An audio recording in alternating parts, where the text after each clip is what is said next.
Thank you all for coming this morning. My name's Henry Aaron. Gary Burtless and I are the co-authors of the study on how the Affordable Care Act is going to affect the distribution of income that he and I will presently describe. We have some copies of the paper outside. There's a single sheet, which is what you might call an executive summary, although it's an awfully long executive summary, that summarizes the results. If any of you don't get a copy of the paper and would like one, please email me or Gary, and we will be glad to send you an electronic version. After Congress passed the Affordable Care Act, Gary and me and most observers thought that most observers were neglecting one important aspect of the bill. Obviously, the law was intended to expand coverage. Some critics allege that it didn't deal with cost control, although in fact virtually every idea for cost control is in the bill in at least embryonic form. And it also contains a variety of proposals for improving the quality of care. But Gary and I realized also that the ACA would redistribute income, probably quite a lot, even more than any recent expenditure legislation, and we wanted to measure those effects. We applied to the Rockefeller Foundation for support. They generously gave it, and this study is the result. In the course of this work, I have to say I learned a lot about not just the Affordable Care Act, but the surprising and even odd interaction between conventions for measuring income and standard economic theory. I was surprised, and I think many of you may be surprised too when you hear Gary's description. He's going to present the results. We want to emphasize that what you're hearing are tentative results. We're going to hear criticisms and comments from three very knowledgeable people, and we are prepared to correct our ways if they tell us persuade us that we have done something incorrect. Here's the routine for today. Gary's going to describe our study, what we did, and after Gary is done, I'll spend a few minutes describing what we didn't do and point out why we left out some very important aspects of the legislation from our estimates. Then you're going to have a chance to hear from three superlative commentators, and we're going to have the opportunity to benefit from their comments. The first is Doug Holtz-Eakin. He is a one-time professor of economics from Syracuse University, formerly director of the Congressional Budget Office, an advisor to presidential candidates, and now the head of a new think tank, the American Action Forum. He's going to be followed by Marilyn Moon, who was a former public trustee of the Social Security and Medicare trust funds. She was for years an economist at the Urban Institute. She is now Institute Fellow at the American Institutes for Research, where she directs a staff of more than 100 at their Center for Aging. Finally, we're going to hear from Uwe Reinhardt, who's a professor of economics at Princeton University, a regular contributor to the New York Times economics blog. He serves on a variety of boards, including that of Duke University and some rather large companies and a whole string of federal agencies. And if what I've heard is true, his most remarkable single accomplishment may be that he has made a course in accounting the most popular course at Princeton University. As you might infer, he is a much sought-after speaker. After Doug, Marilyn, and Uwe have delivered their comments, we may talk a bit among ourselves up here, but we're going to try not to do it for too long because we would like to open the floor to comments and questions from you until noon when this event has to end. So in any event, I want to stop at this point. It will be Gary's turn to present our results. I want to add one thing before I do sit down, and that is today's ground rules. The Affordable Care Act is highly charged politically. All of us up here on the stage have and will again play in that game, but not necessarily on the same side. But there aren't going to be any political tussles here today. Gary and I are reporting on, and the three discussants are going to be commenting on, a pretty technical study. For this morning, we're just economists tackling a difficult set of challenges. We checked our political hats at the door, and we trust that when it's your turn, you will have done so too. Gary, it's your turn.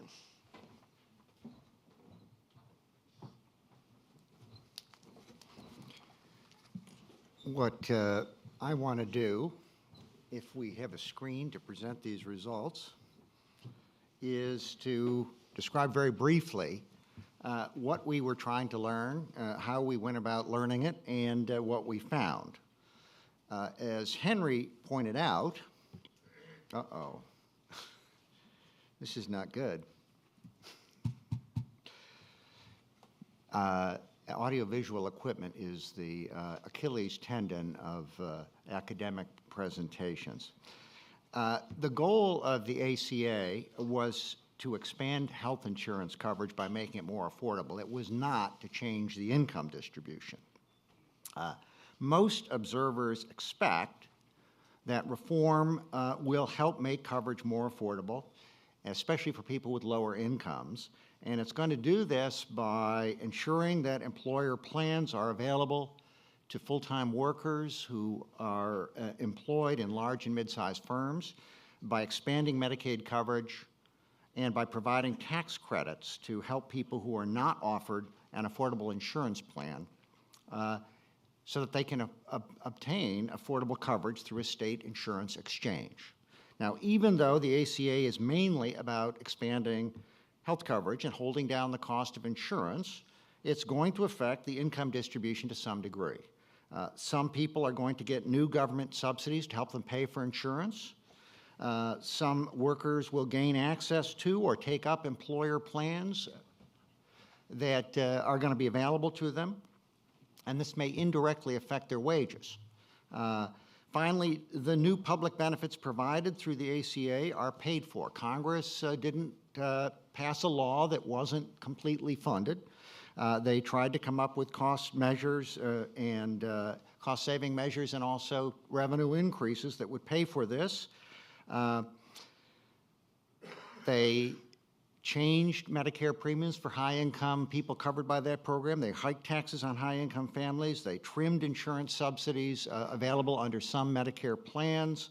The law also raises revenues by imposing penalties on workers who don't, people who don't get coverage, and on employers who don't offer affordable plans to their workers.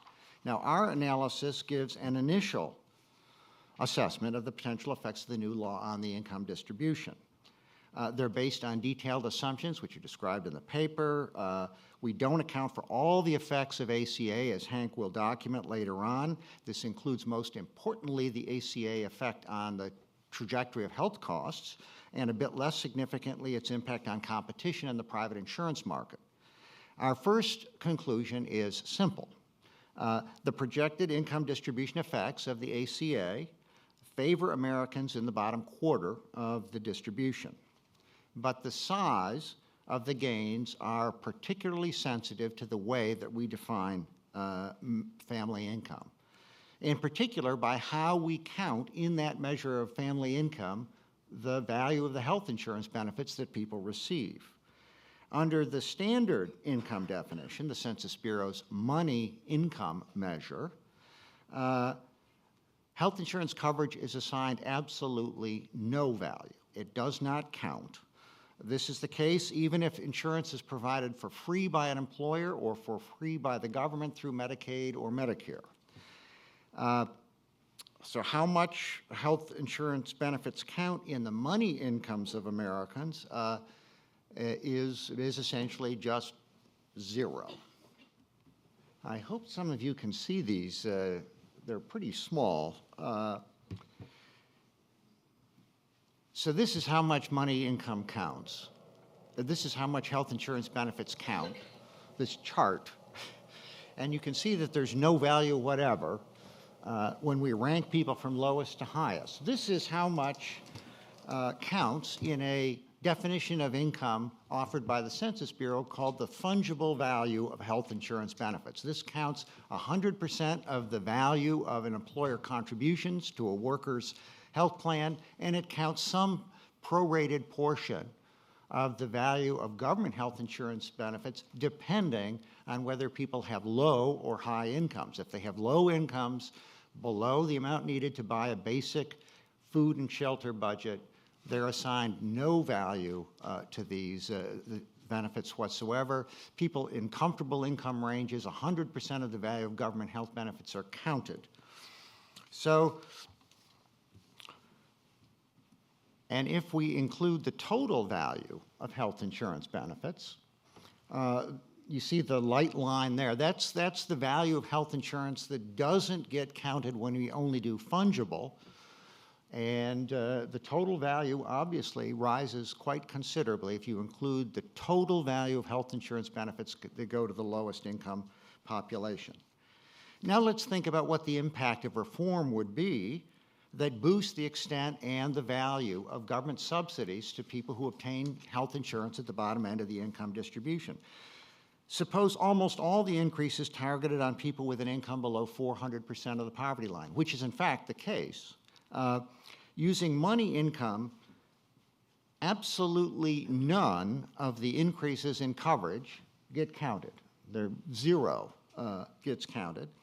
If we use the fungible value estimates, virtually none of the value of the increases in this insurance coverage for people at the very bottom counts, and an increasing share of the increase in health insurance benefits counts as we move up the income distribution. And finally, when the total value is counted, then clearly the parts of the population that derive the most increased spending under the reform will also see the biggest increases in their income. The omission from the standard of health benefits from the standard definition of money income is especially problematical because the proportion of money income represented by health care benefits is much higher at the bottom end of the income distribution than it is further up. At the top, only 4% of money income, health benefits constitute 4% of the money income on average received in the top tenth of the income distribution, but they constitute 85% of the measured money income of people in the bottom. Our projections of the income distribution impact of ACA are based on information from 60,000 plus people who were interviewed in the Medical Expenditure Panel Survey back in 2006 and 2008.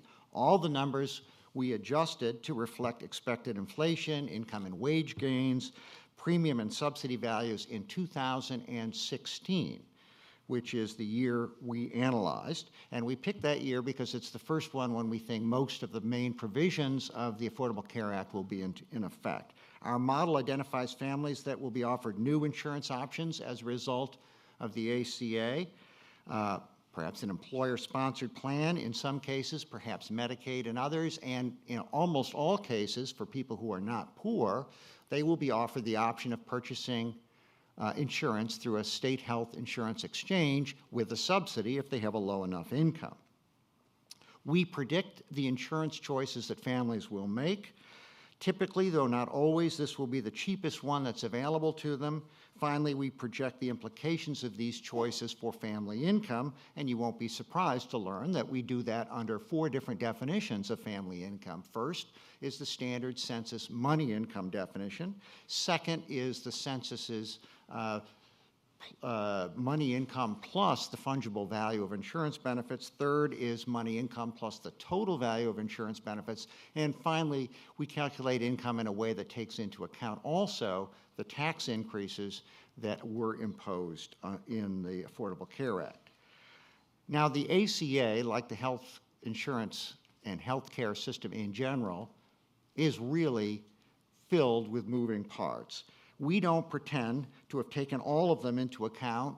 In fact, the time, trouble, and sheer pain of creating, testing, and revising our model to reflect first the original law, second, the law as amended by the Supreme Court decision, and finally, the law as amended by the actual administration decisions about how to implement the law, have sometimes made us wonder whether we would ever reach a conclusion. Our difficulties in modeling and coding gave me a boatload of sympathy for the problems of getting healthcare.gov off the ground. I should point out, however, that the cost of this analysis was a heck of a lot lower than the budgets for the healthcare.gov contractors. So what do we find? Under our broadest income measure, one that includes the total value of health insurance benefits, we see a shift of the income distribution in favor of low-income people. We project a significant jump in health coverage rates, especially between the 10th and the 30th percentiles of the income distribution.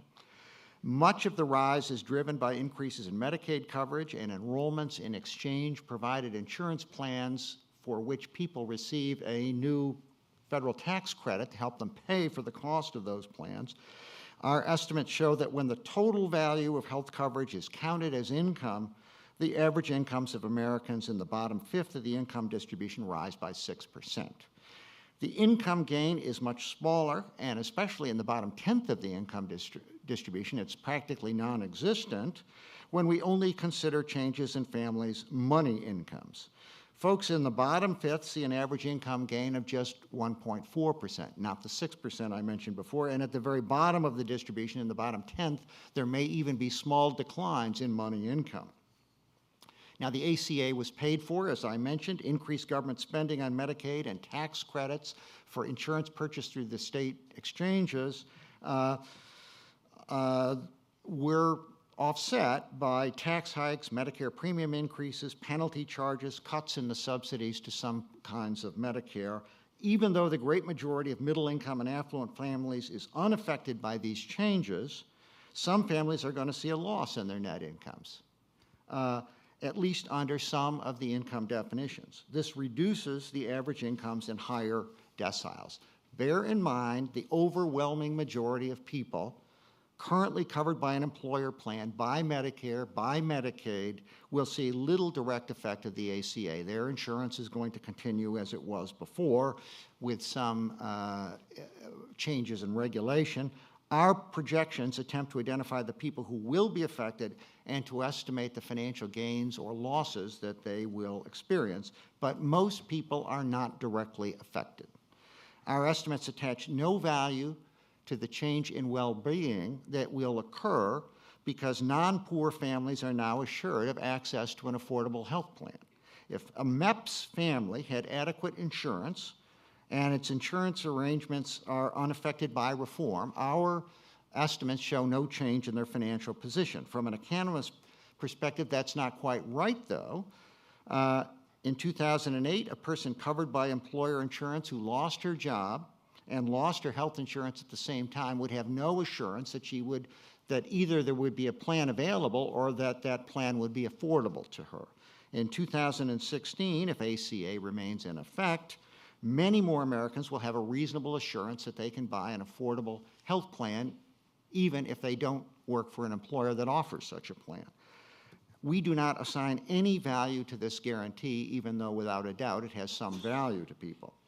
Here are our estimates of the percentage of Americans who lack health coverage in 2016, with the non-coverage rates calculated each position in the income distribution.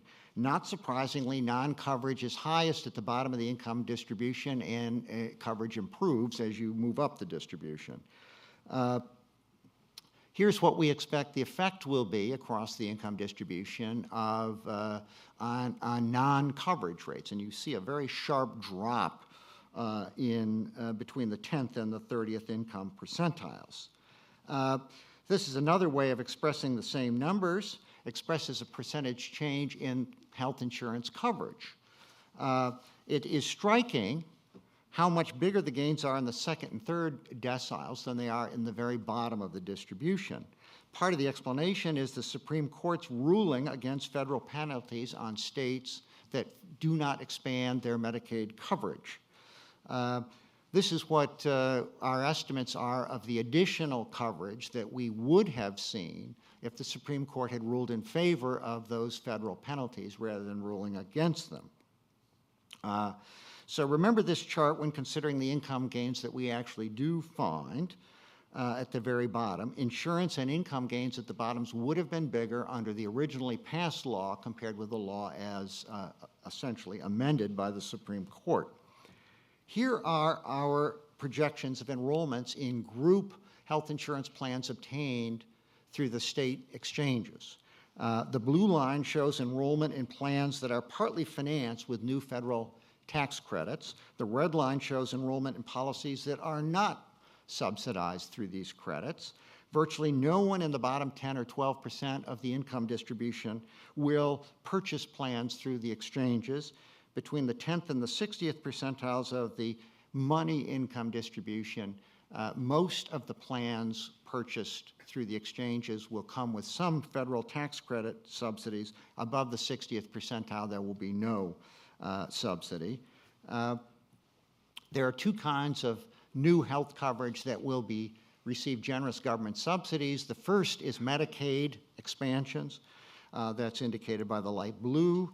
And the second is the tax credits that people will obtain when they get insurance through an exchange. That is indicated by the bold red. The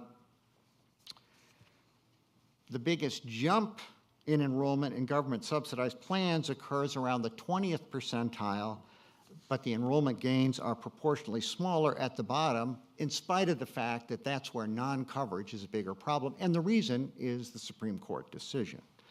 Our projections of the distributional gains or losses in money income are shown in this chart. That is the change in people's pre-tax cash income.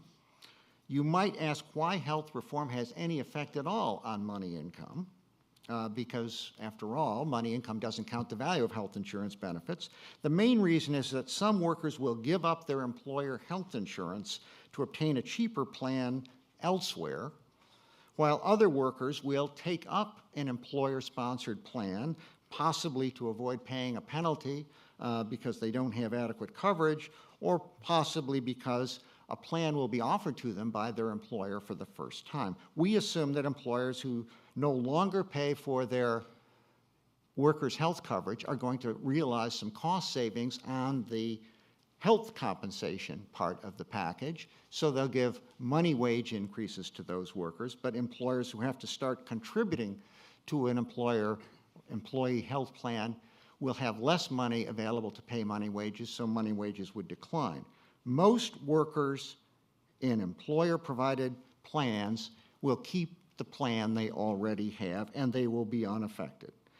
But the ones most likely to gain higher money wages are those who have high premium employer plans, who are now offered subsidized enrollment either in Medicaid or through a state exchange.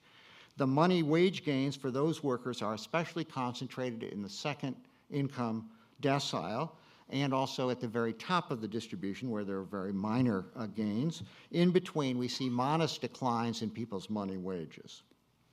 The gains to the folks obtaining new government subsidies are even more impressive when we count the fungible value. But notice, even counting fungible value, those people at the very bottom of the distribution appear to gain nothing from reform, even though they got fairly sizable increases in their health coverage. When we count the full value of health insurance coverage in people's incomes, as I do in this chart, you can see that the gains at the bottom are more impressive still. The poorest Americans now see the biggest proportionate gains in their incomes. People in the top 4/5 of the distribution, on average, are projected to experience small losses. And here, when we make a further adjustment to people's incomes, subtracting payroll taxes that they pay, including the new higher payroll tax to fund the Affordable Care Act, the losses are larger at the top and the gains are proportionately bigger at the very bottom. So this summarizes what happens in the bottom 10th and the bottom 1/5 of the income distribution in response to the ACA. The black bars there are the changes in money incomes. The pink line is the pink bars there are the change in fungible income, including the fungible value of health insurance benefits. The green bars just include the total value of health insurance benefits, and the purple bars there reflect the effects of the payroll tax changes too. So summarizing our findings, the ACA is going to significantly boost incomes at the bottom end if all the value of government insurance is counted in people's income. If most or all the value of benefits is excluded, as it is in the black bars there, the effects of reform will appear negligible or modest.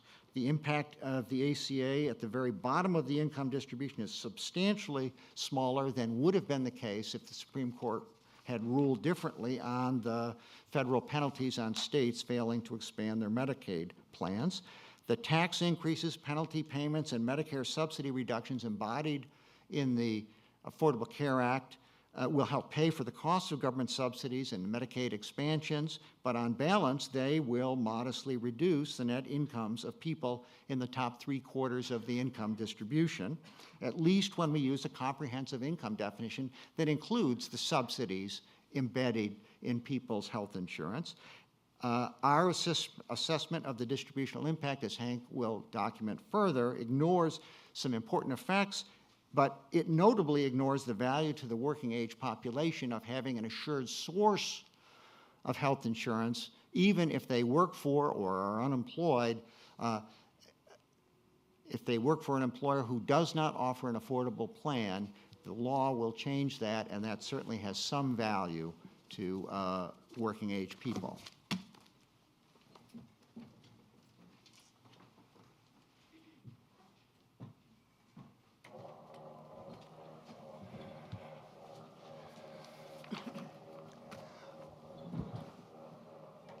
I'll wait till the buzzing stops.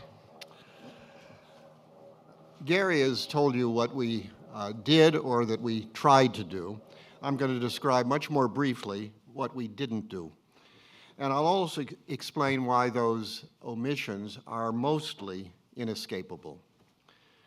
First, as Gary made clear, the results we report refer to percentage changes in income of all people within an income decile, and within the paper, we also look at age groupings as well. Only, in fact, only a minority will in fact become newly eligible for Medicaid, qualify for refundable tax credits, pay new taxes imposed by the ACA, or see their incomes change under any income definition. If incomes of most people in each income bracket or age category don't change, then the percentage changes in incomes that we show significantly understate the impacts on those whose incomes are affected by the ACA. The millions who will gain access to Medicaid, for example, particularly at the very bottom of the income distribution, are going to see their incomes rise, at least under our broad definition of income, by 20%, 30%, and in some cases even more. The income reductions, which are much smaller in the upper tail of the portion of the income distribution, will also be larger than the percentages that we show here. Second, we did not or could not include in our calculations many provisions of the ACA that are extremely important and that are at least as important as the provisions we did measure. Gary referred to the possible, inherently unmeasurable potential impact of the ACA on the price of medical care services. We don't know how that's going to play out. We also didn't do some things that we might have done, and the most notable example perhaps is the donut hole closing for Medicare, that range of income over which people are exposed to all or substantially all of the cost of prescription drug benefits. It's to be closed gradually, but it isn't going to be closed entirely until 2020, which happens to be well after the 2016 date we used as the point for our estimates. It's comparatively small. We left it out. Simply put, the effects on incomes of some of the other provisions, some very important provisions, were simply beyond our capacity to estimate. Let me give you some examples. The ACA promises and probably will transform the market for individual health insurance, and it may do so also for insurance for small groups. For example, the ACA prohibits premium variations based on medical history and on sex. Age-based variations that existed pre-ACA ran to 6-to-1, in some places as much as 10-to-1, and maybe even a bit more. The ACA limits those variations to 3-to-1. Insurance companies can no longer deny coverage to those deemed too risky to insure, and they can't cancel policies for people who seem likely in the future to generate very high claims. Some insurance companies in the past, out of their premium income, paid out only 60 or 70% in benefits, sometimes even a bit less than that. Now they are required by law to pay out 85% of benefits for large groups and 80% for small groups.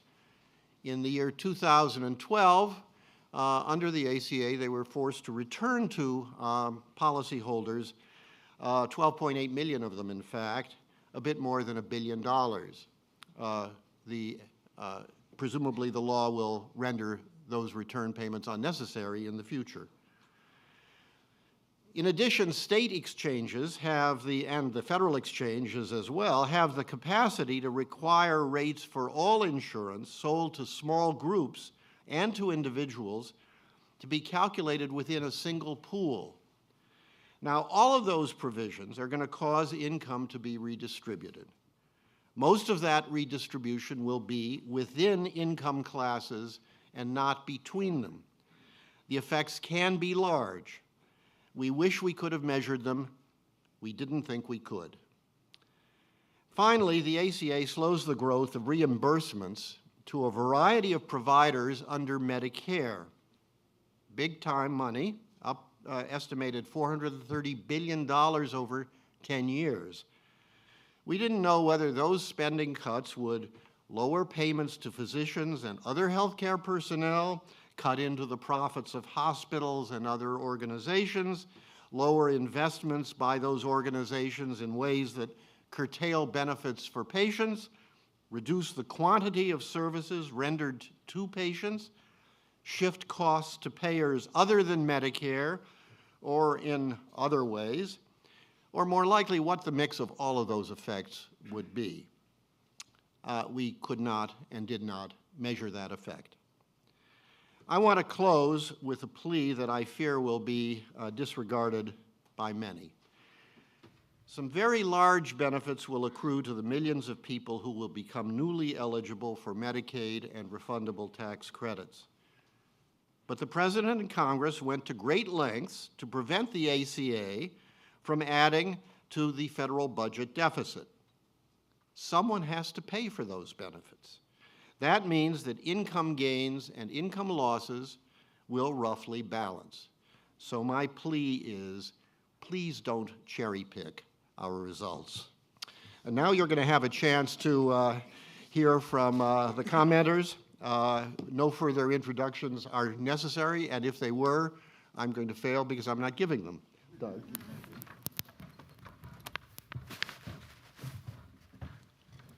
Well, I first and foremost want to thank the authors for the chance to be here today and to congratulate them on the paper. It's really a wonderful piece of work and something that I'm delighted to have a chance to talk about.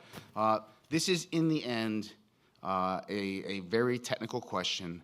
How does a change in public policy affect the real distribution of income? And that differs from who receives checks or who sends in tax payments only in circumstances where behavioral responses shift the burden. The most simple example of this is a real live one. A couple of years back, the U.S. elected to tax luxury yachts. The result was no one bought luxury yachts, the shipyards closed, and the workers got laid off and lost income. In that case, the ostensible burden, which was to be on rich people buying yachts, got shifted to lower income workers in the boating industry. The tax has since been repealed for precisely that reason. So in this case, what we want to do is look at the ACA, trace through all the impacts, and try to identify whose real income went up and went down as a result of the passage of the law. Now, if you think back to its passage in ballpark terms, basically the ACA provided $1 trillion over 10 years in new subsidies to Medicaid, those under 138% of poverty, and to insurance subsidies, those up to 400% of the federal poverty line, phased out as you went up higher. And so you got $1 trillion in receipt of cash at the low end of the income distribution. It's going to be pretty hard not to find out that this is a highly progressive policy change that redistributes income to the bottom, unless you can find something exceedingly striking in the way it was financed, about $500 billion worth of taxes that would have to be comparably borne by low-income individuals, or the $500 billion in roughly in Medicare and other spending cuts would have to be borne by low-income people. Unless you've got that, you're not going to be able to overturn the basic finding. That's pretty clear. The real work that's left is to measure this correctly, and that's the job that the authors have taken and done very well. The other job is to see if you can cleverly tell a story that overturns the basic finding. That's my job, and I'm going to try and fail. So, what have we got? First of all, if you look at the taxes that are in here, we've got some high-income surtaxes on payroll and on investment earnings by high-income individuals. Very unlikely to see those shifted down the distribution. There is a tax on medical devices that you've heard a lot about. Here, it's going to be embedded into basically every medical device, probably into the prices, at least in part, of those medical devices. There is some concern about employment losses in the medical device industry. If the combination of those higher taxes showed up as prices of medical devices that are purchased by lower income individuals, that moves against the basic finding in the paper. And if it results in wage losses for individuals who tend to be lower income, that goes against the basic finding in the paper. But again, I doubt, even if all of the medical device tax was shifted, you can change the basic result very much. It's the kind of thing you want to just check on as you go through. I have more concerns about the incidence of the health insurance tax, something I've looked at pretty carefully. This is a very peculiarly constructed tax on health insurers.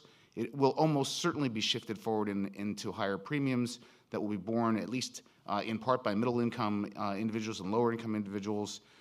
It will also lead to a lot of churning in the nature of policies. It's got a very strange design. I want to point out that churning is probably a bad effect, but it wouldn't show up in a change in the income distribution because you would just change from one cash policy to another. You might have liked the first one more, but you'll see the income show up in the same place, so we won't find that. But again, I think this, leaving that out, overstates to some extent the progressiveness of this. Then there is the famous Cadillac tax, which is going to kick in later and be a tax on high income or on high dollar value plans. Those high dollar value plans are not exclusively located in the upper end of the income distribution. They're also going to be, for example, union health insurance plans and the like.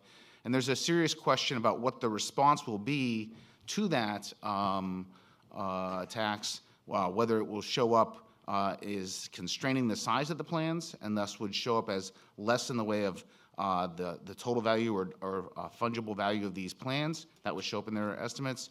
or will it show up in premiums for these plans, and where will that show up in the income distribution? Same kind of logic prevails. This is something they acknowledge in the paper. It's not something they don't know about, but again, it's not built into the estimate. It's very hard to get right.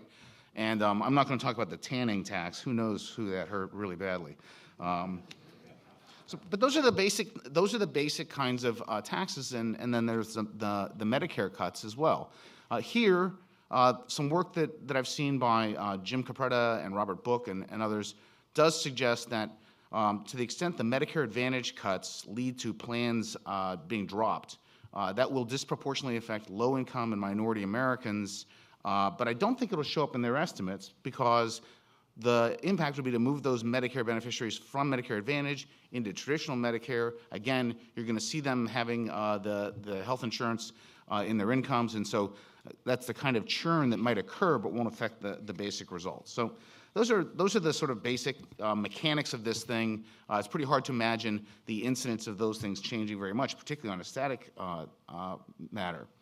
Then there are a couple of other issues just to flag. Technical issues. When you do an incidence analysis, you have to make three basic decisions, and there's no right or wrong here, but it affects the nature of your results.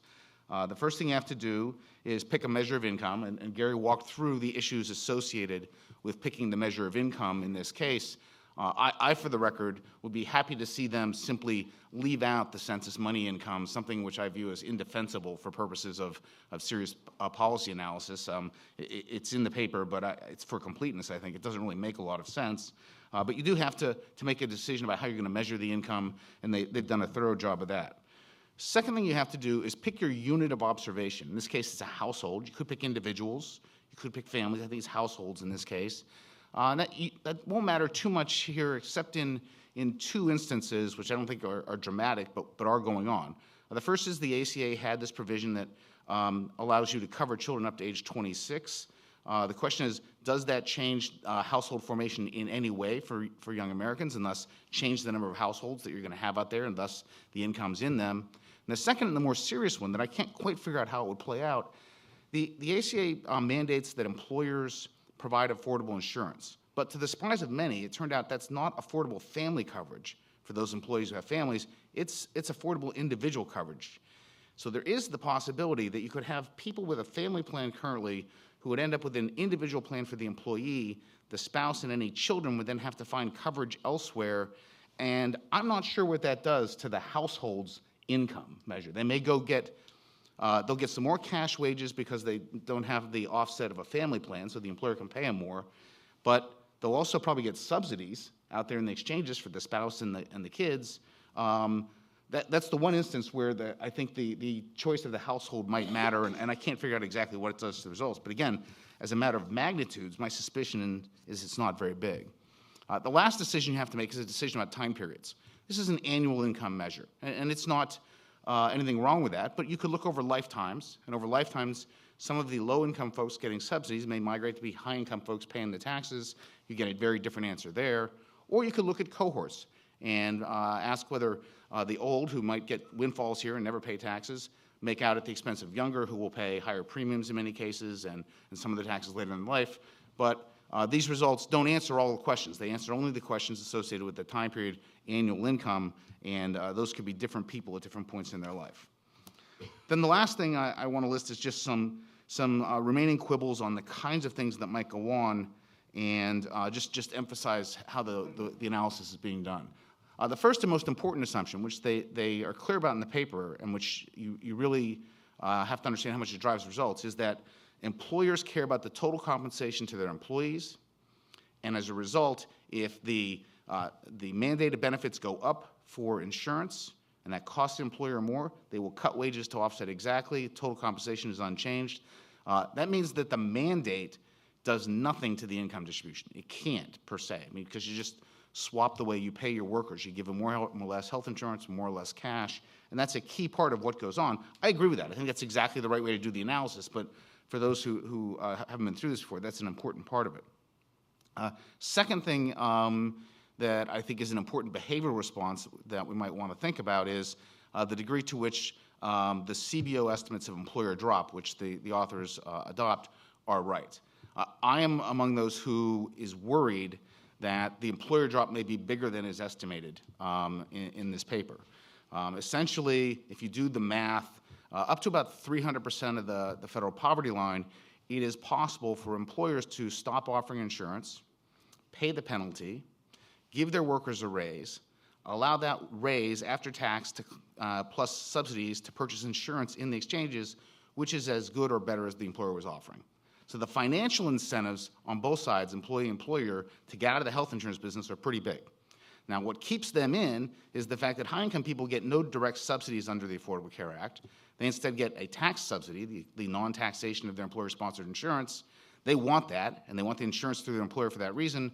And the rules are non-discrimination means if you offer it to high-wage employees, you have to offer it to everybody. And that's the hook that's keeping employers in the business of offering low-earning employees their health insurance. I'm not convinced, given the cleverness of the combined U.S. business and legal community, that hook's going to be strong enough, and that over time we'll see an erosion of the employer-sponsored market, even more so than we've seen already.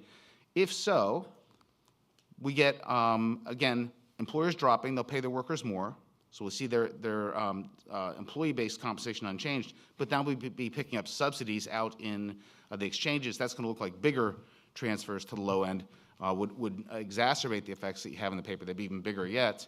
There's an open question how this increase above and beyond the estimates of the CBO would be financed, and then where that shoe drops affects the rest of the instance. But I think the employer drop issue remains an important issue.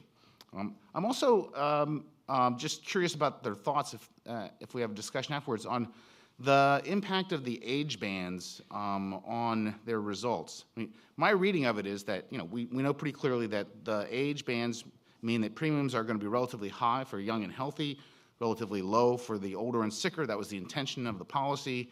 The paper essentially assumes that the income distributions are the same in those two groups, so when this goes up and this goes down, they offset.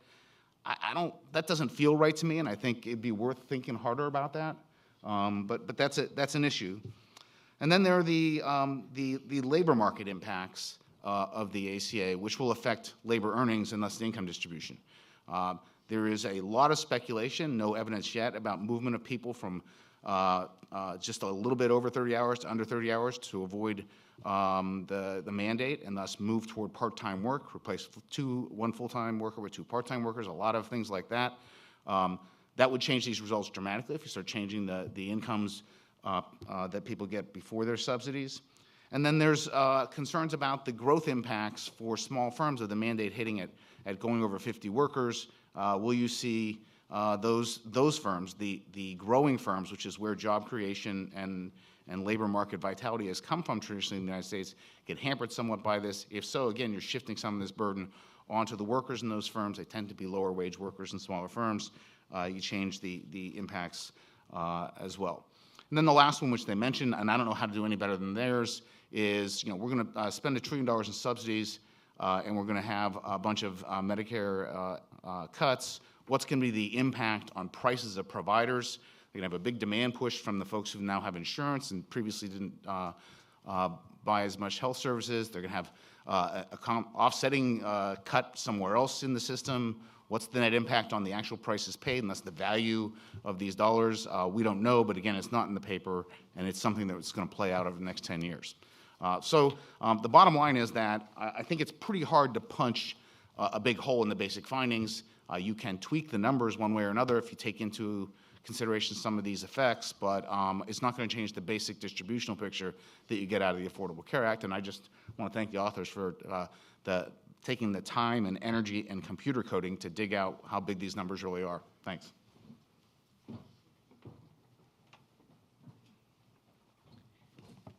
Thanks. I want to add my note of thanks for this. This is an interesting paper, and I commend you all to read it. It brings me back to the old days of being a poverty warrior and worrying about how to measure the value of medical benefits in poverty estimates, that they're struggling with many of the same things, and they've used some of the same conventions that have been used there. So if that's something you're interested in, you might look back into that. I think I'm going to have a little bit more of a glass half full set of comments as opposed to the glass half empty in terms of how these results might vary a little bit if you could do some of the things that aren't possible to do, and how you want to think about and look at this. I agree with very much with Henry Aaron that we have to be very careful about cherry picking from these results, because it will be easy for someone who wants to play gotcha on either side to grab a number and say, see, aha, it works this way. But this is a very complicated issue, and these results are better thought of as a story that's woven together that says, if you look at it this way, you get one idea.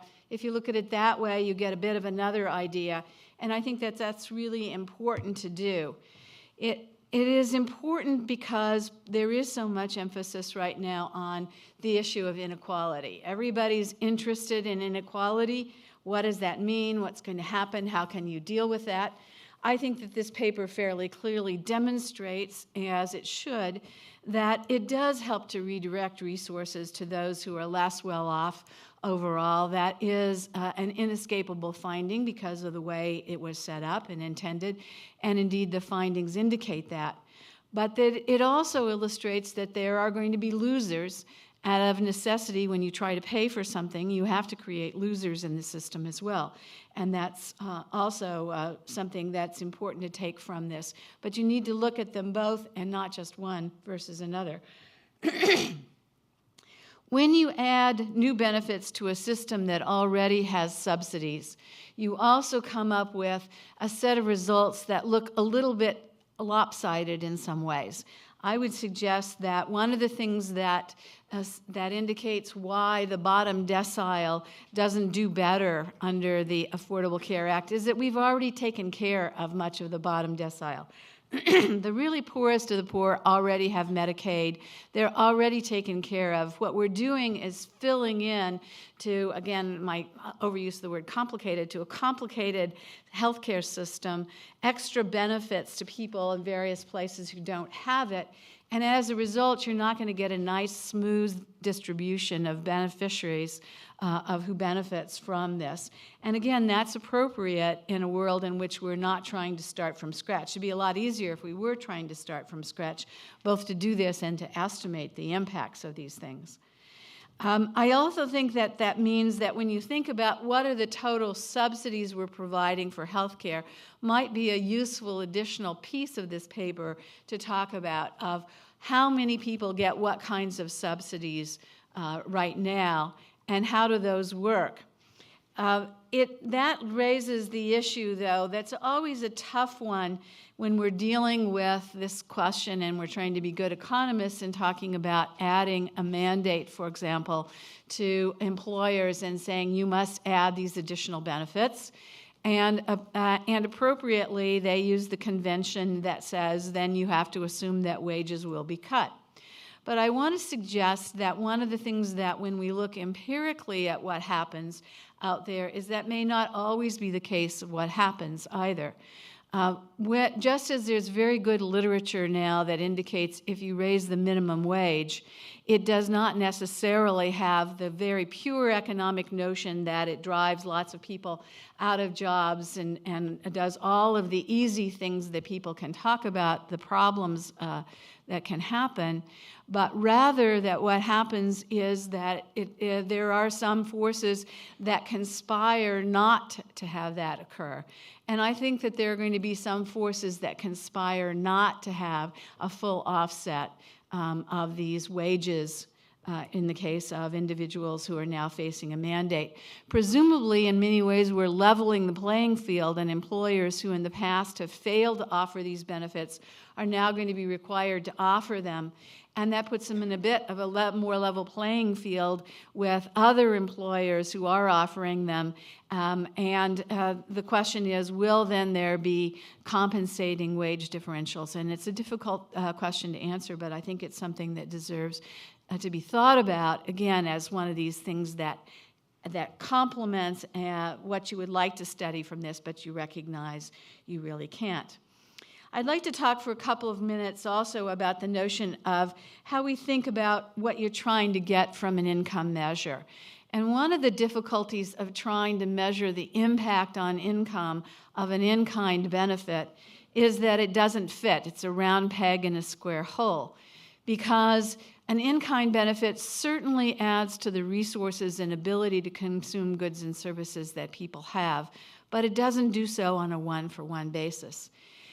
You can, as many of my colleagues have used to say, talk about the value of the Medicaid long-term benefit to older Americans and the fact that they can have that, but they can't take that to the bank. They can't borrow against it and say, one of these days I'm going to spend all my resources. I'll have Medicaid, and so give me a loan right now. You can't eat those benefits. You can't live in those benefits, except for long-term care, perhaps. In the case of medical care, you certainly can't stay in the hospital that long. So as a consequence, we have to deal with them differently.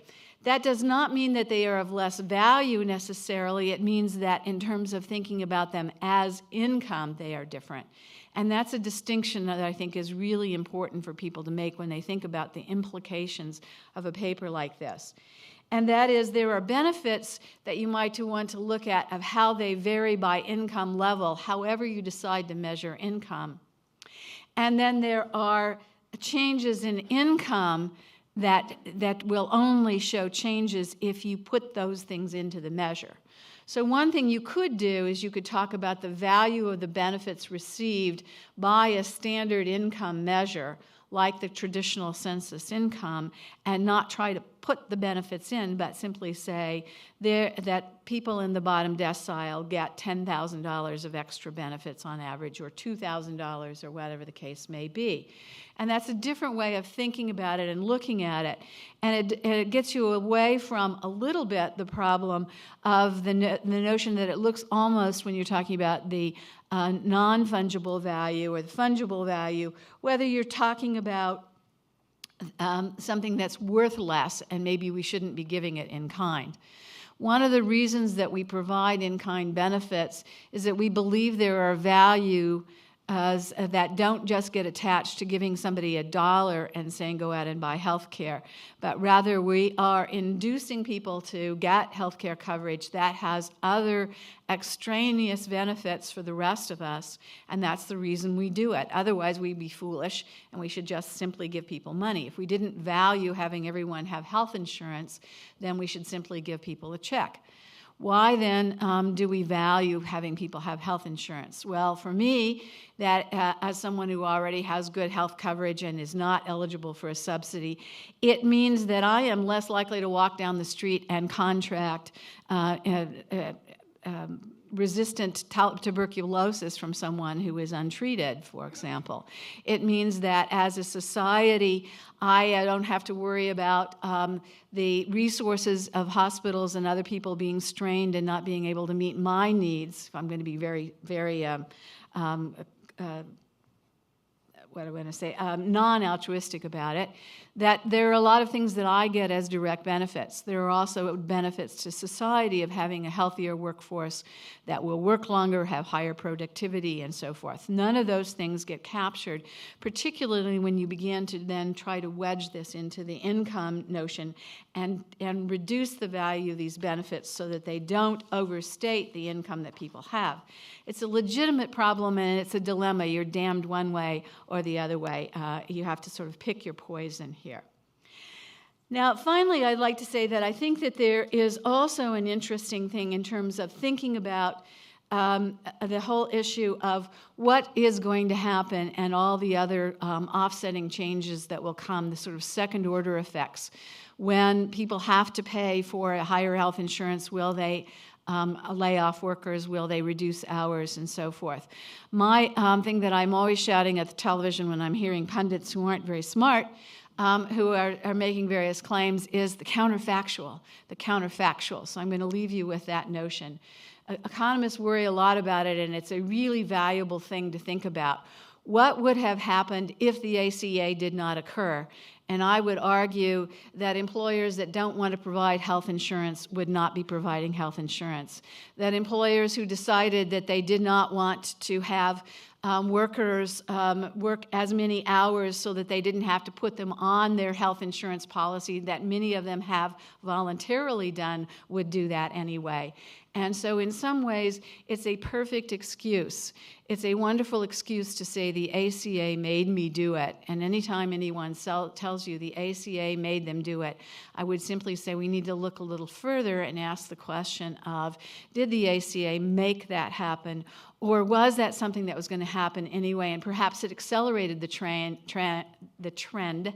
So you'll see in 1 year an incredible movement down, but you go back to the same old trend over time anyway.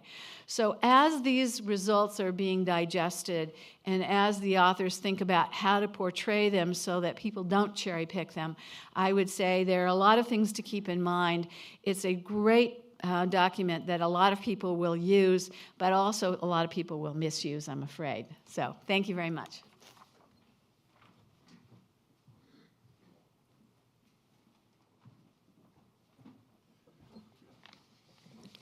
Well, it's extremely difficult for me to think of points that my two colleagues haven't already mentioned. Let me say at the outset, I'm always a little puzzled when people bemoan the shrinking of the employment-based health insurance in the United States. There was a time, certainly in the 90s, when I had a lot of friends at Heritage Foundation and other places, and I belonged to that cabal, actually, saying, you know, it would actually be desirable to get rid of the employment-based health insurance system altogether. It creates enormous illusions in the employees that somebody else pays for their health care, when economists were convinced, and you heard it again from Doug, that most of the cost that the employers ostensibly pay is actually shifted back into the take-home pay of the workers. So there is an illusion that workers think they're getting something for nothing when in fact they're paying for it. I always tell my students, employer benefit managers are basically pickpockets. They think of a garden party, somebody steals your wallet, buys you chocolate, you say thank you, but it was your money. And this is, of course, what employer benefit managers do. They take it out of your paycheck, take-home pay, and then they buy you health insurance and you genuflect. And the other problem, of course, is that it's not portable. You lose it when you lose your job, which is a propitious time to lose your health insurance. So to have a track with more portable, permanent insurance seems to be better. There was just a study done recently comparing Canada and the US, and healthcare cost increases in Canada have almost no employment effect, while in the US they actually do. So I would not bemoan the dumping of employees from the employment-based system into the exchanges, as long as, of course, we're willing to fund the subsidies for the exchanges. Now, as my two colleagues, I want to, at the outset, thank Henry and Gary for tackling this daunting task. I mean, you have to project a counterfactual into 2016 and then project what is likely to happen with the ACA and look at the difference.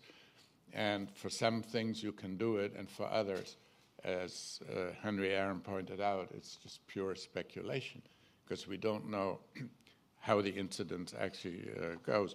So to actually tackle this job and devote so much of their life to it, I really congratulate you and thank you for that. And as both my colleagues say, you can nitpick here and there and find something, for example, the medical device tax.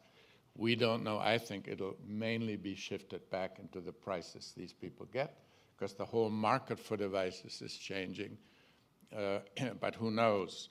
But at stake at 20 billion or so, right? It's in some way peanuts. I mean, it's 1.5 Princetons, but nevertheless peanuts in the sweep of things.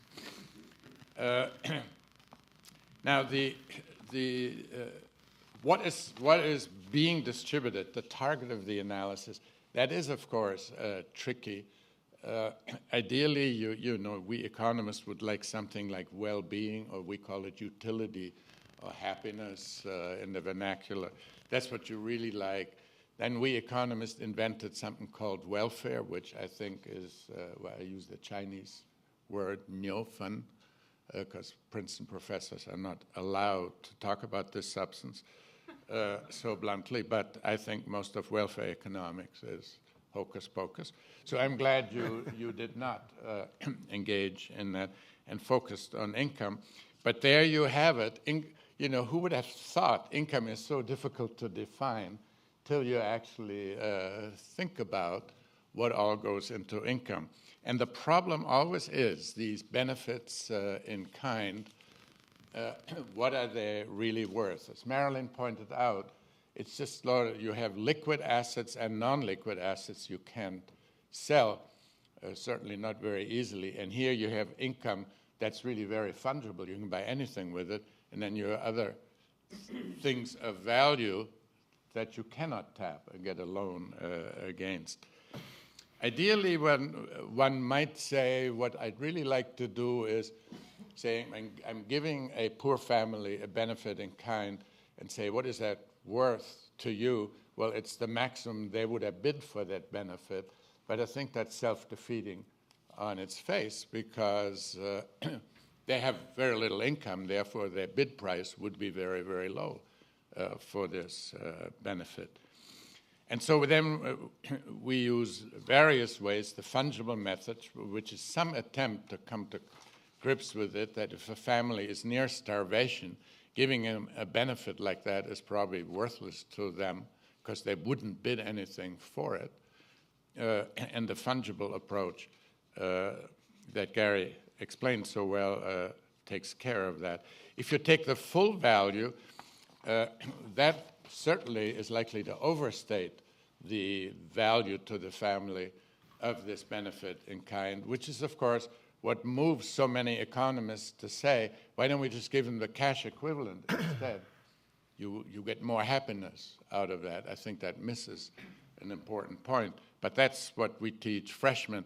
The reason we do it, because you can do that with graphs that will completely confuse them in the first lecture. I do it all the time. And then they think, whoa, this guy really knows stuff. Actually, it's just a banality dressed up in difference curves. You know, you've seen that game. I've actually written a piece on benefits in kinds and why economists are lousy lovers. You're happy. I'm happy to share that with you. We don't give gifts, for example. Instead of dating, we just wire some money to our dates and say, buy some Manolos, and then meet me on a park bench. It's free. That's how we date, we economists. Now, the problem is with if you impute the full benefit as what taxpayers pay for a benefit and say, now that I add to the income, you can just see, imagine a situation where for some reason Congress maybe a little bit too much to drink or whatever, but they raise the fees for pediatricians.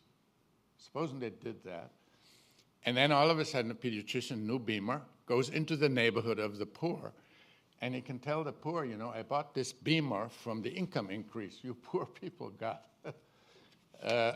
Because we would add that fee increase to the income of the poor under this approach. Right? That's where it would go. And the poor, not even realizing that their income went up, paid for the Beamer of the pediatrician.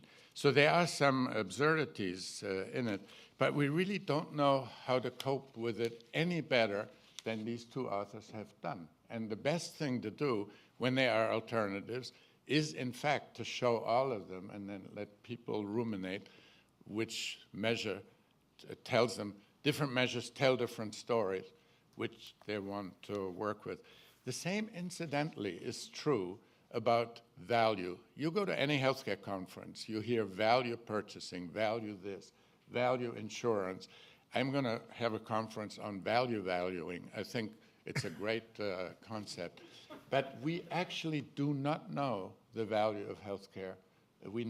We can guess that something is more valuable than something else, a treatment. So we can ordinarily talk about values, but we can't cardinally measure values in healthcare at all. For example, what is a quality-adjusted life year worth in America? Does anyone here know that? Do you know that? No. What it's worth there? And he would know, because he used to run the CBO. So this, they did as well as they could with the benefits in kind, but it is a can of worms that bedevils any incident analysis if it involves benefits in kind. Now, the other problem is the employer-paid health insurance premiums. It is a natural, and we always say that on talk shows, say on PBS. Doug and I would say, well, you know, we believe that when an employer spends more on health care, ultimately that's taken out of the wage, take-home wage of the workers, and we assume a one-for-one. I'm actually not, this is okay because we each have, every discipline has their religion. Some people believe in the virgin birth. We believe in this. But it's not necessarily true. When you actually model that, I actually did, and I had some slides, but I think they would be counterproductive. If you write just a little two-equation model of a competitive labor markets, it has to do crucially with what value the workers attach to a dollar spent by the employer on their health insurance. That's the crucial variable, because that drives which way the curves shift when health care costs go up. The assumption we normally make tacitly is that the employee values the employer-paid insurance premiums one-for-one. That, you know, they view it as a dollar cash equivalent, adjusted for taxes, of course. If you don't assume that, then in fact the wage shift backwards is not one-for-one. It could be for every dollar healthcare spending increased by the employer, wages go down 50 cents, and unemployment picks up the rest, that there is in fact an employment effect. And recently there has been literature that I've seen, 2009, 2006, Sood, Ghosh, and Eskars. They found faster growth in healthcare costs had greater adverse effects on economic outcomes. You know, we found a 10% increase in excess growth in healthcare costs resulted in 120,000 fewer jobs, et cetera. And there was a paper by Baker and Chandra that also showed that. So therefore, the offset may not be one-to-one, and that would affect some of your graphs, particularly in connection with the mandate. If you mandate an employer to provide insurers, that may not all come out of the wage base of the workers. Again, this would be like Doug's, an effect that would change those bars a little bit. But it's something that I would recommend maybe you have a little section discussing the labor market, and that the case you use is one of many possible cases would enrich your analysis. I'm very glad how to what length they go at the end to show what they couldn't estimate. For one, you learn a lot about the Affordable Care Act, all those wrinkles in it. It is an amazing thing. Part of it is unavoidable. Part of it was probably political. You had many, many sources of funding this thing so that no source would get hit too hard. You just hit a lot of them, each a little bit, but that makes it for an extremely messy analysis. I had some question. In the paper, you said that people over 65, if you take their health spending to people who are in their 20s, it's 6-to-1. I think I've seen numbers like that too.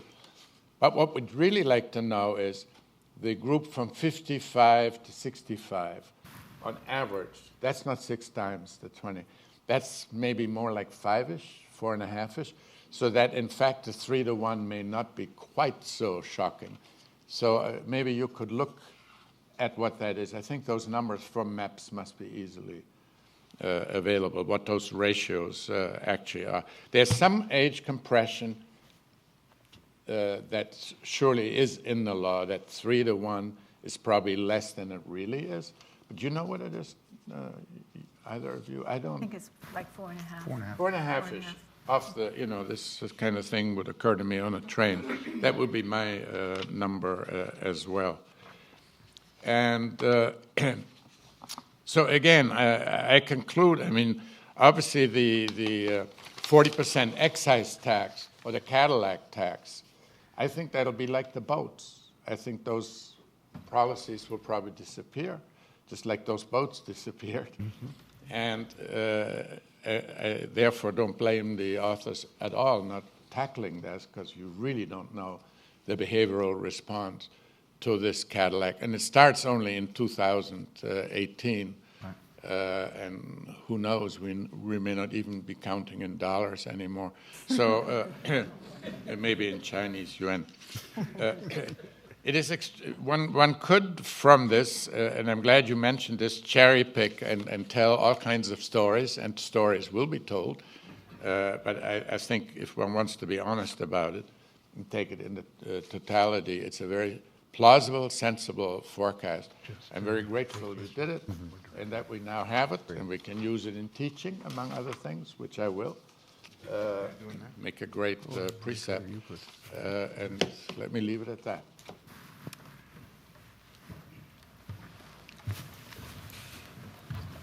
Well, you've now heard 3 excellent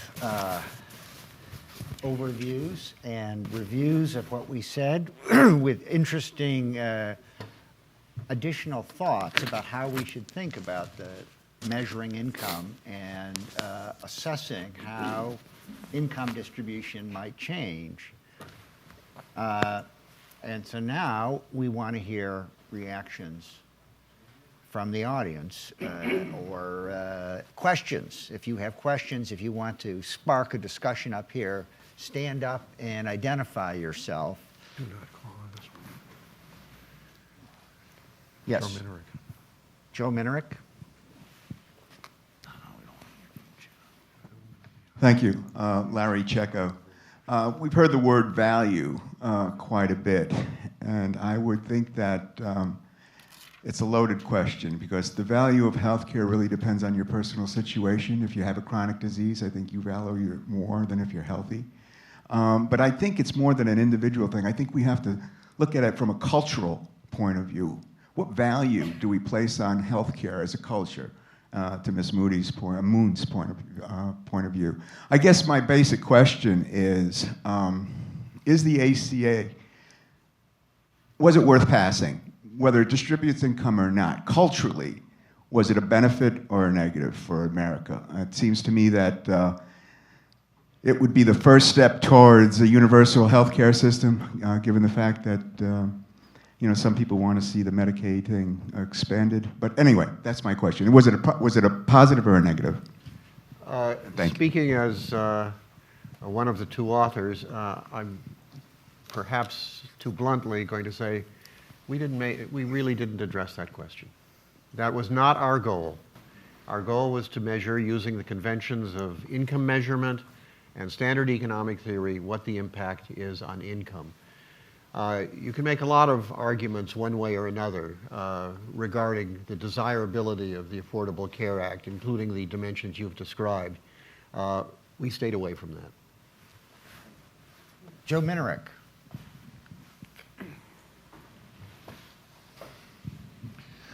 Thanks to the authors for the paper, very helpful.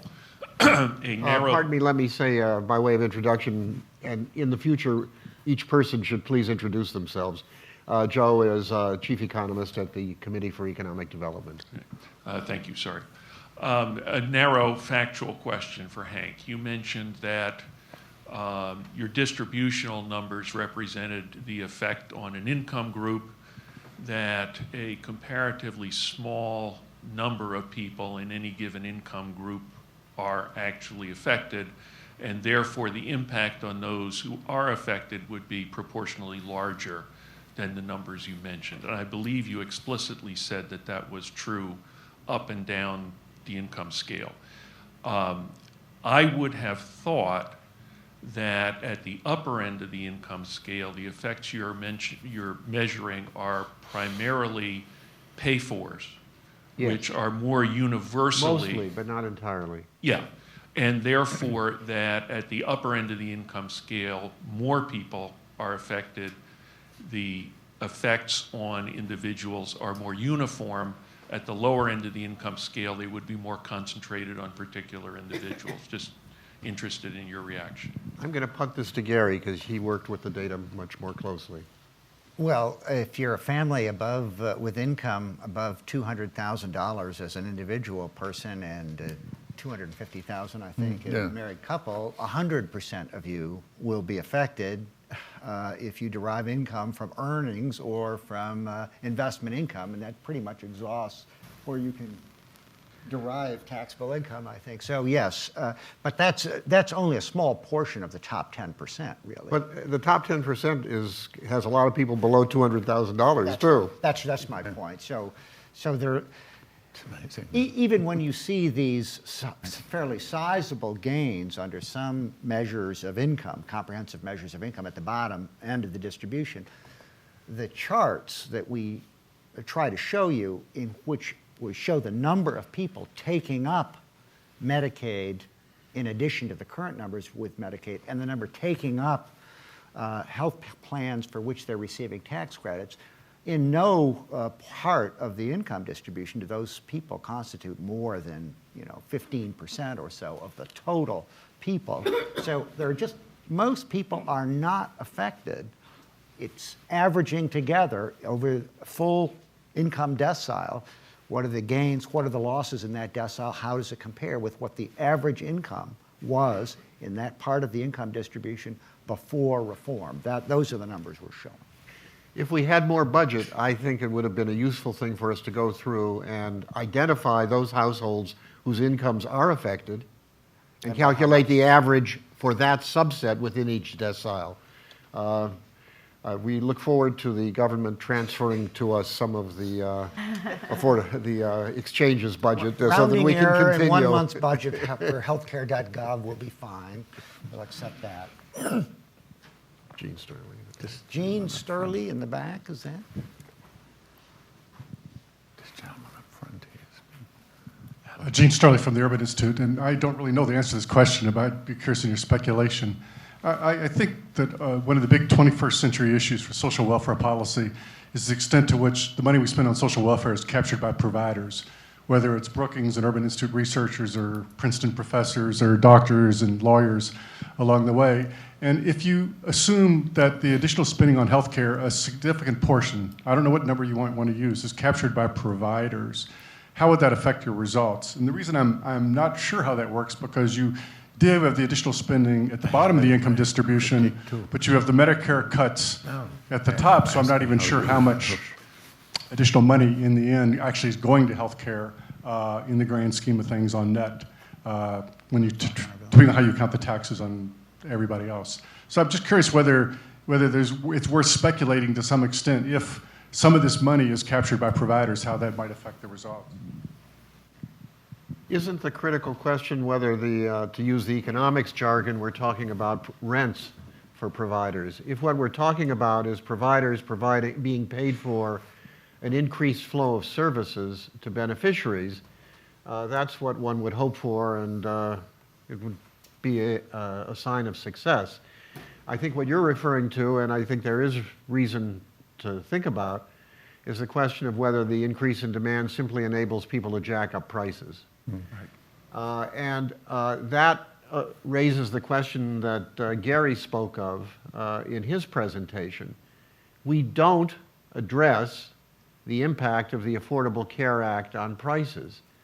That's a very, very complicated story. I mean, just to name a few, the establishment of the exchanges, its purpose is to increase competition among insurers, which should, to the extent that consumers respond to price differentials, create some back pressure against providers trying to cream off extra income. The Affordable Care Act contains a variety of mechanisms directly to reduce reimbursements to providers. I alluded to the ones under Medicare. There's the tax that Doug Holtz-Eakin mentioned on devices. We don't know now how that is all going to play out. If the recent trends, the slowdown in the growth of healthcare spending, are reinforced by that factor, those impacts can be as large as or larger than anything we talk about. Not necessarily for the individual family who gets Medicaid or who gets a sizable refundable tax credit, but in the large for society at large. And on the other hand, there are going to be more people insured, demand's going to rise. That may create leverage for providers to increase what they charge for their services. Again, you can make an argument on both sides. At this point, I, for one, don't have a strong prior as to how that's all going to play out. My instinct is that, as I said, there are pilots, experiments, trials, you name it. We have a long history of them not succeeding all that well in terms of federal efforts to see what works. But we're going to be trying out new payment mechanisms, regulatory devices to hold down the growth of healthcare spending, and we might get lucky. And if we do, then that could be a first-order impact captured not at all by the estimates we do. But others here may have some comments. The one place where your analysis does kind of capture that is in the Medicare Advantage reductions, because you're assuming that's a loss to individuals, where in a sense it could be, Medicare Advantage plans have to become more wily than they have been, reduce their rent and so forth. And so you have made, in that case, an assumption that that's a reduction in benefits to individuals. Well, I mean, I want to first just echo what Hank just said. This is, we just don't know, and it is the most important question. But if you think in the extreme that this all turns into price effects, you're on net plowing about $500 billion into the health sector. If it's all price effects, the low end is going to get $1 trillion and face $500 billion in higher prices. They're going to still be relatively better off. The high end is going to be worse off, plus pay the taxes. And so the answer to the question in the paper, we know qualitatively what it's going to look like. We do care about how we get there, though, because you can change the income distribution at a high level of well-being or a low level, and that's at a lower level. Can I observe that a while ago, Uwe Reinhardt wrote a really terrific article, which you should all read, as the healthcare system as an income redistribution device. And I think that's the nature of your question. The providers are the ones who gain income under our peculiar system of health provision here in the United States. But having heard many people express the belief that if we raise incomes to the health sector, it's necessarily raising incomes to the top portion of the income distribution. I once did a little analysis with the annual income survey of the Census Bureau, asking, well, what does the distribution of income look like of families containing somebody who is a healthcare worker or someone employed by the health insurance or health device, health drug industries? It is more unequal than the distribution, and it is somewhat higher, but there's a huge, gigantic overlap, because remember, lots of people who work in the healthcare industry do not earn terrific incomes. And so the notion that automatically the ones that would gain are the ones that are high income workers in the healthcare industry does not really follow. It could be that if the poor are obtaining more Medicaid-covered insurance, they will obtain health coverage in a fairly inexpensive way, because that's what a lot of states have directed their Medicaid enrollees into. Joe Anderson? A couple of technical questions. Remind us what the sample size of the MEPS is, And it looked like to measure these effects, you'd have to slice and dice the sample quite a bit. And did you have a minimum sample size on any of the cells that you ended up with to provide an estimate? And then the second question follows from Marilyn's comment. If you can just describe briefly the non-ACA base case in 2016, did you project any trends in health insurance or health coverage that might have occurred without the ACA? And did you project the effects of potential changes in the aggregate unemployment rate, or did you just take 2006 and statically age it to 2016? And are there any major implications for your creation of the base case for your results? The sample that we use consists of between 60 and 65,000 individual people, and all of the numbers we gave are in terms of individual Americans ranked by their position in these different distributions that are described. So that means that when we are reporting for the entire population, the bottom 10th, we're talking about a cell size with 6,000 or so people, so it's fairly sizable. I can't promise you that's what it is when we divide the population by age group and by income quintiles, but still I think we're talking about fairly large sample sizes of people. The trends in health coverage, we take as a baseline what people report in the 2006 and 2008 medical expenditure panel study with regard to their source of health coverage.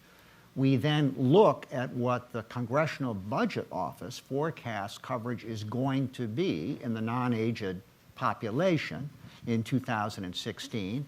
By the way, the Center for Medicare and Medicaid Services also has projections, and we looked at those too, but we primarily tried to target our projections to duplicate the broad predictions that the Congressional Budget Office makes. And so whatever the CBO has built in terms of the trends that you're interested in, that's essentially what we are adopting. But it turned out we did not have to vary our own estimates based on the medical expenditure panel survey after we had done an age and gender shift in the population to reflect what the Census Bureau thinks the population is going to look like. So it didn't actually require very much of a modification at all in our MEPS sample. We were projecting the same baseline in 2016 pretty closely as the CBO was projecting. Yeah. Hi, I'm Richard Kahn from the University of North Carolina, clinician. Two questions. The first is that the concept of the ACA decreasing uncompensated care. And if you do that, there would be some shift in where and who is going to pay for the cost of care. Possibly people who are insured would pay less, currently at the top, and that would mean, if the hypothesis is true, that wages would then go up. So the first question is uncompensated care considered at all in this study? And the second thing, a corollary to that, is the notion that if you decrease the cost of insurance, you're going to increase wages.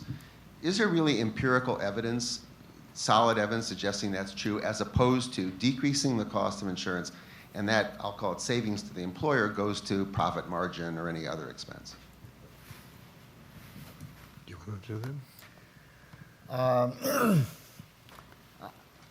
With regard to what happens to wages when there's a change in some kind of a employer compensation in some other form, like increased health care costs and or higher workers' compensation costs or increased cost of health insurance because a new element of that coverage has become mandatory. My impression is that this particular assumption that it's born, that these increases in costs of the health parts of the compensation package are indeed reflected in lower money wages, is in fact fairly well supported in the evidence, empirical evidence. I mean, people have looked at it in different ways, but I think that One reason that it enjoys widespread support among labor economists is because it seems to be supported, at least in the empirical literature I'm familiar with. Yeah, I think John Gruber and Alan Kruger had some work on it with respect to maternity benefits that were mandated and pretty much shifted back. I mean, the question whether it works the other way, well, I'm not sure I know. I've actually, at the moment, can recall a paper that addresses those. I bet you if we dig, we might find them, but that's a good question, whether it really works symmetrically. I mean, the theory of of competitive labor markets suggests it really should, or the whole theory doesn't work, and it works in one direction. It does seem to work.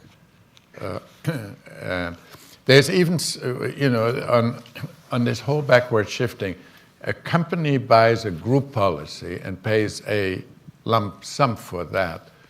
And then the question is how that gets apportioned to the individual worker by class, by skill level. We really don't have a good theory. That's right. I've never seen a good theory. It doesn't even have to be apportioned to the individual. It could be apportioned to research and development costs, capital costs.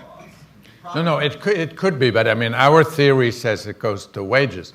But then the question is, if you have a highly skilled engineer and then you have janitors where there's an excess supply of it in the field, will the shifting back be the same, and then you reach a wage floor level beneath which you really can't shift back? It is really rather complicated. I have seen some studies that show, for example, that there is some backward shifting for people who are overweight.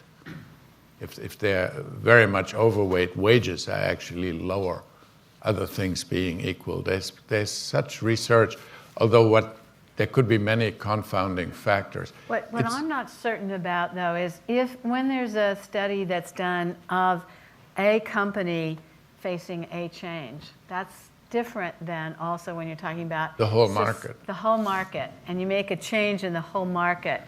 I think that's an interesting question of, and whether or not if half the market is doing one thing now and the other half is not, and now you make them all do it, how does that affect? And I think those are questions that are a little beyond what most of the literature has been able to look at. We have some evidence on that from differences across state lines and county lines, where people have looked at, presumably competitors in the same product having different rules depending on what state they're in. They get mandates in one state, not another state. They do seem to get pushed into wages pretty uniformly. I mean, it's a very strong empirical finding.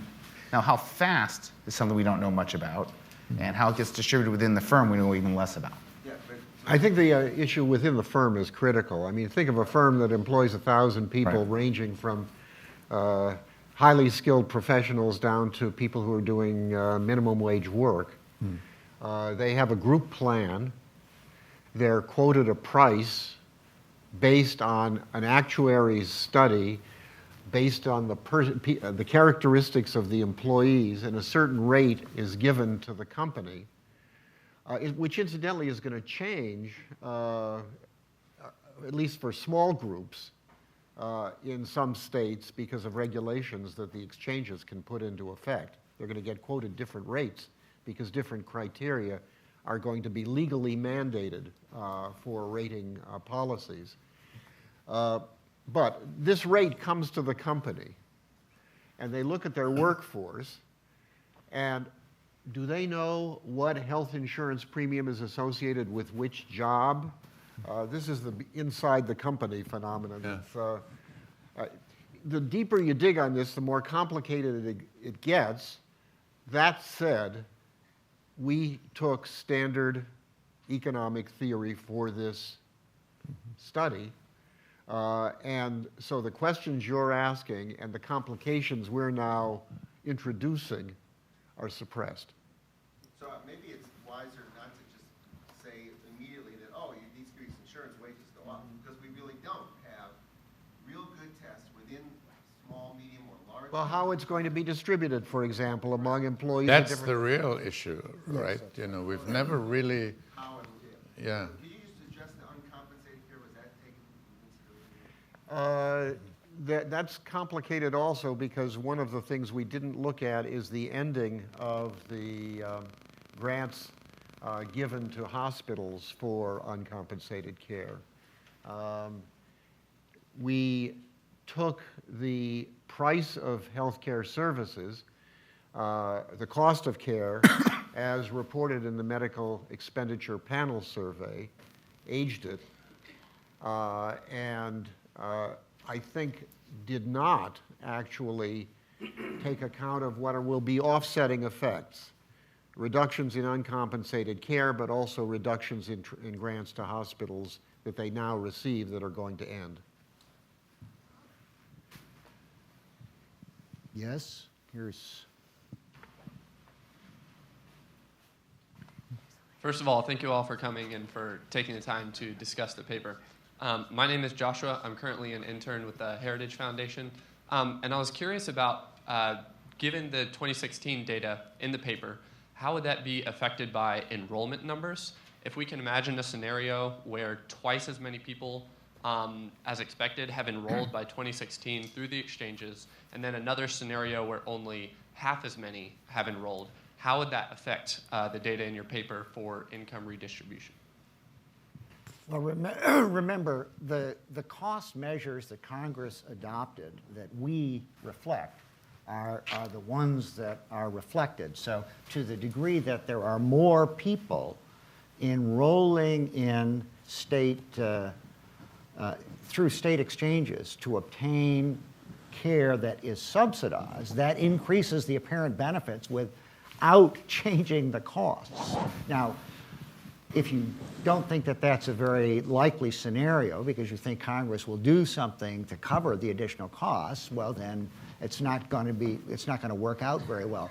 But it is worth remarking that when Congress passed the Affordable Care Act, it tried to have increases in expected revenues to cover the additional spending that was foreseen. And the Supreme Court then ruled in a way that reduced the net benefits that will be received by the lowest income Americans because Medicaid coverage is not going to expand as much. So that meant that the relationship between the benefits and the tax revenues, which of course represent losses to the people who are paying, changed. It increased, it reduced the size of the benefits, but it left unchanged the costs that individual American families are going to bear in order to sustain it. The right thing to do in response to your question is a lot more sensitivity tests. We did a certain amount of sensitivity tests in deriving these estimates, but just reporting this level of results probably was burdensome enough for our poor readers, and reporting the results of a very long string of sensitivity tests would be informative only, I think, to real experts. Let me just endorse something Doug said earlier, which is I think maybe it comes to what you're asking, but I think the area of genuine uncertainty concerns employer behavior over the long haul. We have this very peculiar system of linking health insurance to your job. It has been criticized on both the right and the left for different reasons. People have pronounced it going extinct, and then came the 1990s and enrollment rose. Since the internet bubble popped, enrollment through employers has been declining, and maybe it is going to continue. There is a real question as to whether employers are going to say, there's this alternative, now's the time we can stick to our knitting and get out of the health insurance business. And if that were to happen, the CBO's projections, based to a significant degree on modeling by John Gruber at MIT, would be falsified, and the numbers would change a whole lot. Yeah. I think the reason we don't think that will happen, though, to a huge degree, is employers now face, if they have employees with moderate incomes who are eligible for subsidies on policies obtained through exchange, they will owe $3,000 in penalties. what does the $3,000 penalty buy them? You might say, well, that's cheaper than paying for the coverage for this person. True, that is. On the other hand, they're paying $3,000 and they're not getting a happier employee. And I think a widespread view is if they pay $3,000 for every person who leaves and goes and receives subsidized health insurance, that will be a deterrent to giving up the employer-sponsored plan, because they're not getting anything for the $3,000 in penalties that they face. They're getting nothing. Their employers are getting nothing. And as far as we can tell, employees enrolled in employer-sponsored plans do value the coverage that they receive under those plans quite highly. So I would be a little skeptical that there's going to be massive leaving of the system.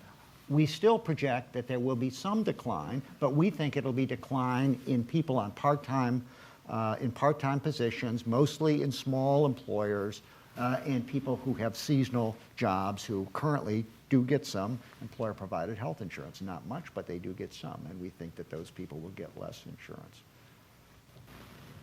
Yes, sir. Hi, I'm Fred Altman. I'm just wondering, overall, the reason for doing forecasts, as opposed to waiting just to see what happens, is there may be things you want to do because of the forecast. From your results, are there any actions that you would think would be beneficial? Good question. Let's be clear on what we did. We did not make a forecast. We made a conditional estimate on how incomes will change if people behave according to the underlying decision rules that we incorporated into the model. And moreover, we benchmarked to the Congressional Budget Office estimates of the numbers of people who would be affected. So it is stretching things a bit to describe, to ennoble what we did as a forecast. It is more in the nature of a projection, which is exploring the implications of certain underlying assumptions. That said, your question stands, and I have in a way been stalling for time in the hope that somebody else would come up with a good answer. I would just say that the thing that is quite striking is that in the lowest ranks of the income distribution, how much the effects have been affected by the Supreme Court decision. And by the way, if things continue the way they currently have, if no additional states sign on to increase their eligibility limits for Medicaid, then actually the situation will be worse, I think, than our projections. And it is very striking how a lot of the benefits are derived not by the people who are in the very poorest circumstances and have, by the way, the lowest levels of health coverage right now, but people who are a little bit higher than that. Obviously, the people who will be gaining do not currently have health insurance benefits, or many of them do not, or many of them have excessively costly health benefits that they will give up in exchange for the new kinds of insurance. But there's just, it's pretty amazing at the bottom end of the distribution, the very bottom of the money income distribution, how high rates of non-coverage will remain even after this goes into effect. Anybody else wish to ask questions? Or yes, sir. Sure.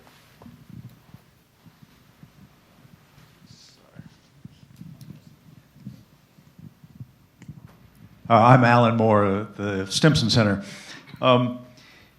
First of all, I've been thinking about this counterfactual notion that a couple of you referenced, and although I know this isn't a political conversation, I'm reminded that the counterfactual for the ACA isn't necessarily this ACA or no ACA, because there was an effort early on in the Congress, particularly among a half a dozen members of the Finance Committee, to do a bipartisan bill, which was making some progress, and then what I refer to as the curse of 60 votes in the Senate emerged, and all of a sudden the process in the Senate became more political. I mention it only because it's not, for me, this or nothing, but this or something quite different.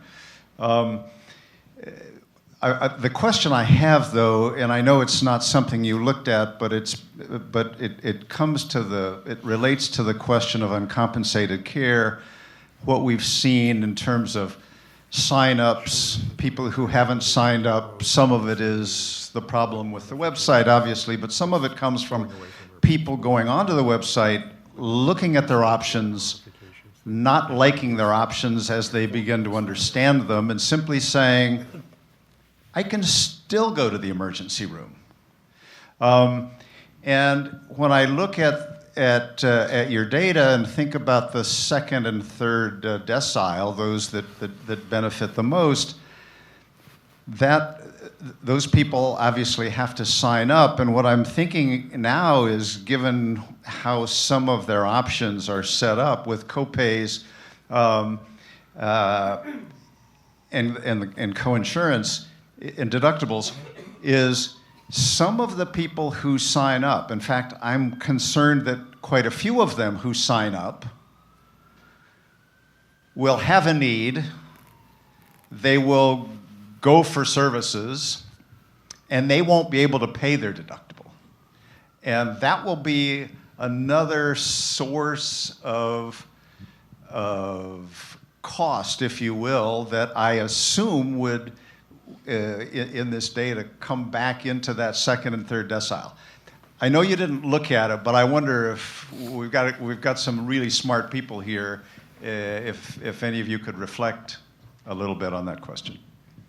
Well, if they go from being uninsured to having this insurance, even insurance that has expected copays for individual services, we still presume that they will receive, they will purchase, they will consume more healthcare goods and services than they would in the absence of the ACA. I mean, granted, everything you say is true, but for a person who gains insurance, who previously did not have insurance, facing a copay still reduces the cost of those services and increases the likelihood services will be consumed, I think. And it's just a small, we don't know much really about enrollment to date or what it will be. And so everything should be taken with a big grain of salt. But what we do know so far is that the bronze plans, where people are most concerned about very large deductibles, things, have not been what people are signing up for. 60% of signups are in silver plans, for which low-income individuals get help with the copays and the deductibles. So, so far that scenario hasn't really played out in the data. I think this is actually a really good note to end on. And the reason is, it's a good note to end on, is that we took the ACA as it is. Your question points to the fact that that assumption itself is not likely to hold valid indefinitely. Whatever direction things go on, problems have already been identified. Additional shortcomings are going to emerge. Market effects that nobody anticipates are going to occur across the United States. And it is inevitable, far beyond the usual technical corrections legislation that, alas, has proven impossible to enact in the current political atmosphere, far beyond that, future Congresses are going to modify the ACA. So it's a real mistake, I think, for anyone, and we certainly don't want to treat this as if it is graven in stone and is the legislation for the ages. Congress will be revisiting this, at which point we very much hope the Rockefeller Foundation will give us another grant and we will study its effects too. Thank you.